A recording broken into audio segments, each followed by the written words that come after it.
आज की हमारी इस वीडियो का टॉपिक है रिटेल इन्वेंट्री मेथड।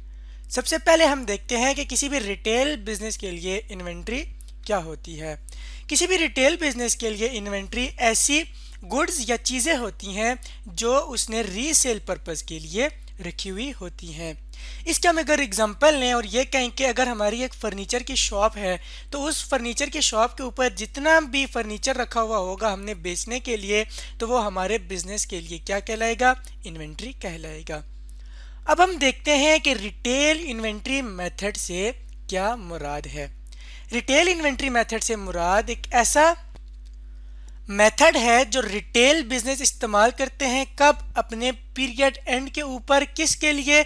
कि उनके पास ये जो क्लोजिंग इन्वेंट्री पड़ी हुई है, जिस तरह हमारे केस में फर्नीचर था, उसकी वैल्यू या उसकी अमाउंट को फाइंड कर सकें।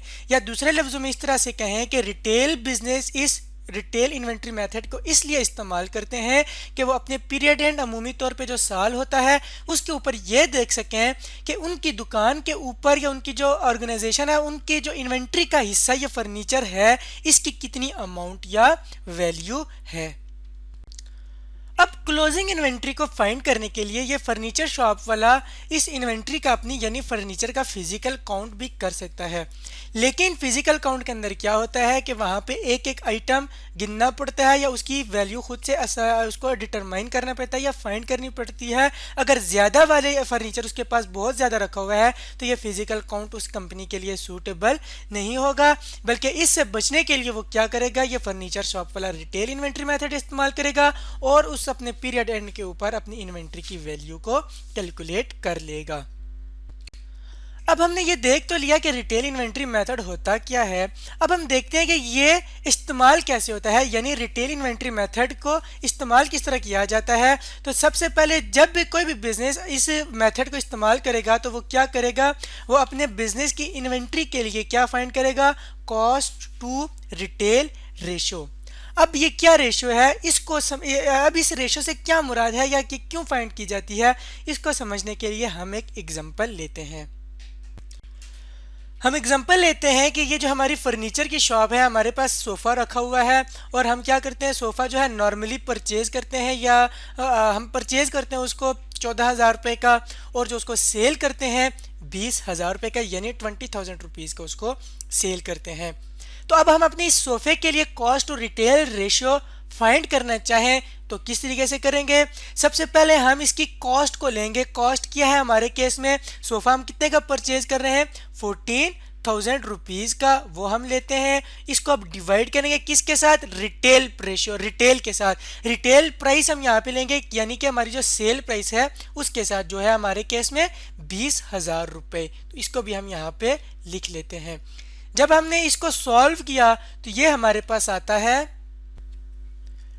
0.7, या इसको हम ये कह सकते हैं कि ये किसके बराबर है? ये बराबर है 70% के। अब ये 70% क्या बता रहे हैं? ये 70% बेसिकली हमारे पास cost to retail ratio calculate हुई है। इसका मतलब ये है कि ये जो हमने सोफ़ा सेल किया है 20,000 रुपये का, इसके अंदर जो इसकी कॉस्ट का एलिमेंट है या इसकी जो कॉस्ट की वैल्यू है वो कितनी है? इस रिटेल प्राइस का 70%। अब हम इसी रिटेल इन्वेंट्री मेथड को यूज़ करते हुए एक बिजनेस की क्लोजिंग इन्वेंट्री की वैल्यू को फाइंड करते हैं और चलते हैं अपने क्वेश्चन की तरफ।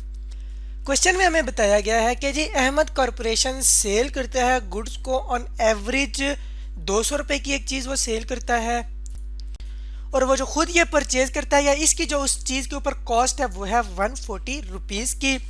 और साथ ही उसने बताया कि this is cost to retail percentage of 70%।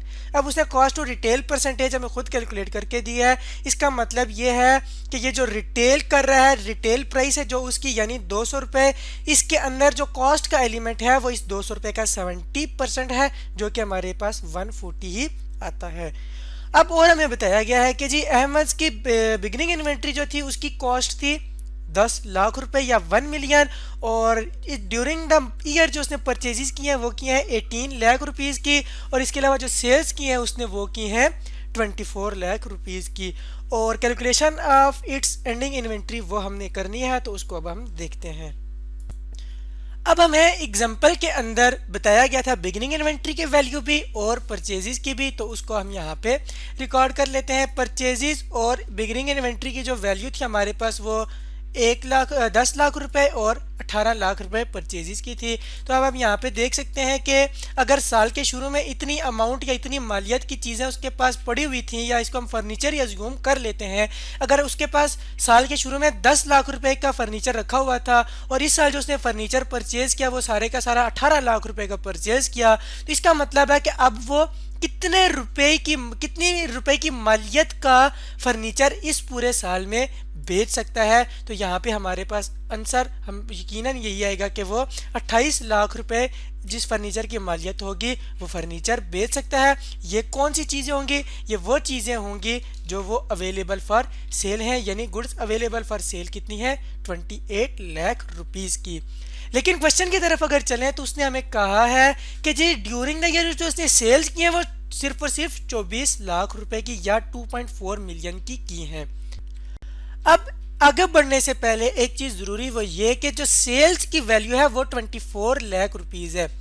अब सेल्स के अंदर हमारी दो चीजें होती हैं, एक बिजनेस की कॉस्ट भी होती है प्लस बिजनेस का प्रॉफिट भी होता है। जबकि हम यहाँ पे जो कैलकुलेशंस के अंदर चीज़ें बिगिनिंग इन्वेंट्री और परचेजेस की फिगर ले रहे हैं वो हमारी कॉस्ट के ऊपर है। अब अगर हम यहाँ पे सेल्स की वैल्यू लेते हैं और सेल्स को अगर हम लेते हैं इस 24 लाख रुपए के ऊपर जो क्वेश्चन के अंदर हमें बताई गई है, तो हमारा ये फैक्टर बराबर नहीं आएगा, ये हमारा आंसर सही नहीं आएगा। क्यों? क्योंकि हमारे पास यहाँ पे जो अमाउंट आएगी वो सेल्स वैल्यू होगी और ये जो हमारे पास अमाउंट है ये कॉस्ट की है, तो ये एक दूसरे के साथ क्रॉस वेरीफाई नहीं करेंगी। अब हमने सेल्स की ये जो वैल्यू हमारे पास 24 लाख रुपीज है, इसको भी कॉस्ट बनाना है, तो इसको कॉस्ट कैसे बनाएंगे? इसको कॉस्ट बनाने के लिए हमें इस सेल्स की वैल्यू को कॉस्ट टू रिटेल परसेंटेज के साथ मल्टीप्लाई करना पड़ेगा। अब यहाँ पे हम देख सकते हैं कि जो हमारी कॉस्ट टू रिटेल परसेंटेज का मकसद इस मेथड के अंदर क्या होगा, तो क्या होगा जब भी हमारे पास सेल्स वैल्यू दी होगी तो हम उसको कॉस्ट टू रिटेल परसेंटेज की रेशियो के साथ मल्टीप्लाई करेंगे, तो हमारे पास जो आंसर आएगा वो हमारी कॉस्ट वैल्यू होगी किसकी? इन सेल्स की। तो अब हम अपनी इस 24 लाख रुपीज को इस परसेंटेज के साथ मल्टीप्लाई करते हैं और जल्दी से इन सेल्स की कॉस्ट को फाइंड आउट करते हैं।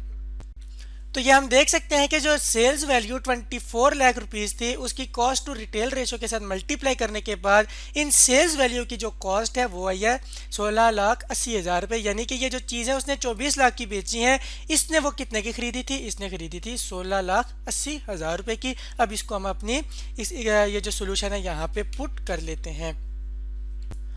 अब हम यहाँ देख सकते हैं कि अगर पूरे साल के अंदर वो जो अपनी फर्नीचर बेच सकता था, अगर इसको फर्नीचर एज्यूम करें तो वो बेच सकता था जी 28 लाख रुपए की मालियत का।